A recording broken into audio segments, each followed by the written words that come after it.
The Secret of Evermore was one of my favorite games as a kid.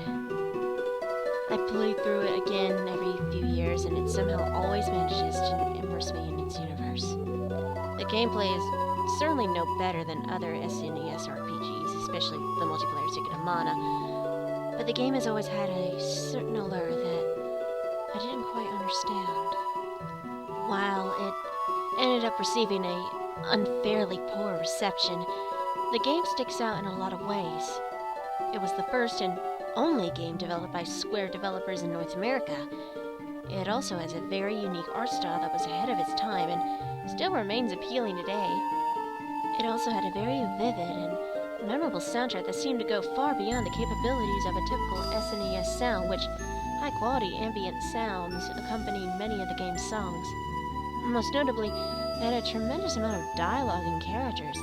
The main character speaks very often, sometimes even when he is alone, seeming as if he's speaking almost directly to the player, and there are almost a dozen unique and named NPCs, each with their own personalities and backstories. The reason for all these traits was the creation of the Square USA development team. The entire team was built from the ground up with the new hires, said Brian Farrell, the lead programmer behind the project. At the time, Square was making huge pushes towards reshaping the way its games were designed. The extreme popularity of games like Final Fantasy IV and the Mother series in Japan had Square X's wanted to put a lot more focus on the artistic side of video games, most notably the sound, graphics, and plot. A few people know that Secret of Evermore was famed video game musician Jeremy Soul's first project. Almost nobody knows of another person hired for the development team, but I found him. A young, 22-year-old writer by the name of Ed Kahn. Interestingly, he apparently won the job through a writing contest put in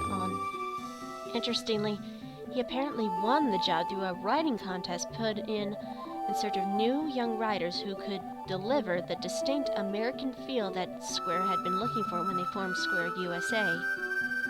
This is where things get fuzzy. At some point before the game's release, Khan was no longer a member on the development team. Whether he was fired, let go for another reason, or simply quit is unclear.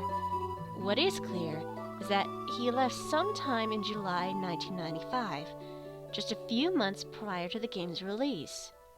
What's also clear is that his name doesn't appear anywhere in the game's credits. Common sense would dictate that for such a series of events to have occurred, Khan must have simply been a dud. Perhaps after a few months of producing no useful content, he was simply fired without fanfare, and other people had to step in and pick up his slack. That he didn't fit in makes sense. Khan later gained temporary cult status for his disturbing short story, The Noise Coming from Inside Children. Since Evermore was a rated K to A and had a rather carefree story, the involvement for such a dark author was clearly out of place. But was it really? There are some indications that Khan was more heavily involved, spawning rumors ever since about the real reason for his departure. One thing about the game that has always struck out very clearly to me is, well, other than the story, that it appears to be a very dark game. The title screen opens with deep, pounding music as the camera pans over a tremendous and terrible-looking machine. Neither this machine nor this music is ever heard anywhere in the game. The monsters and settings, most notably from the concept art, all have this distinctly gritty feel. Almost the entire game is set in swamps, dungeons, and sewers.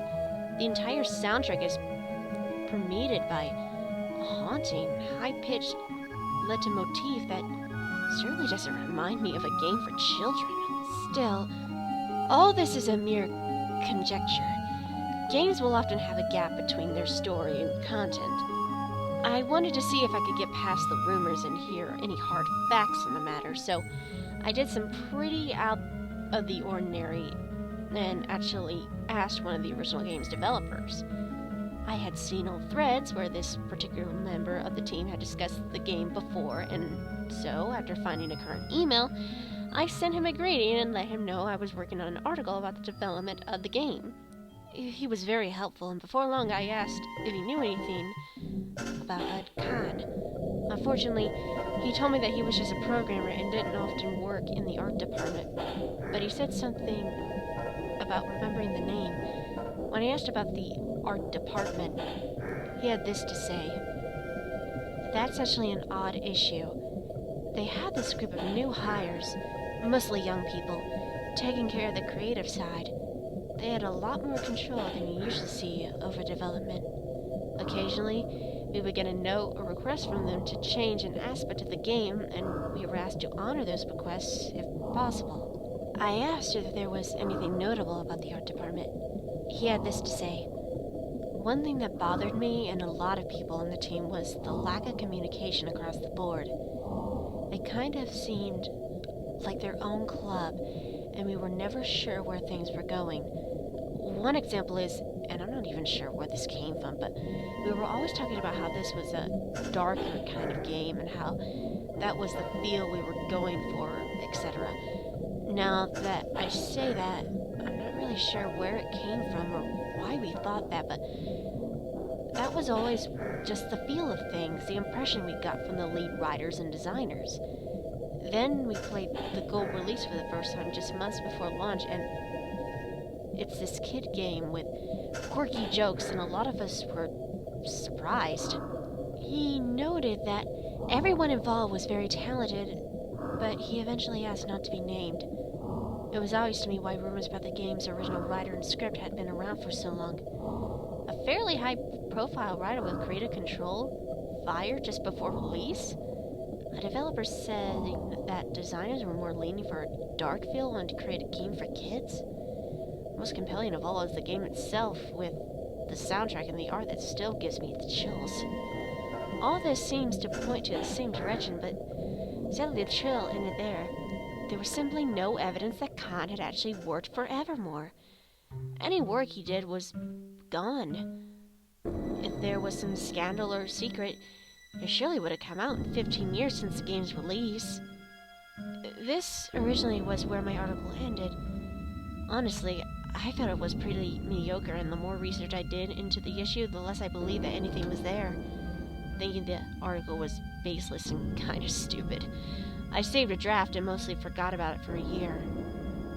Then, almost completely by chance, I found a picture of a copy of the game next to a preview article in a gaming magazine. The picture made me smile, and I saved it. For some reason, I barely looked at it. A couple of days passed, and I'd almost entirely forgotten about this article, but seeing the picture brought it up again in the back of my head. It seemed like a sillier idea than ever, and I very nearly dropped the issue entirely.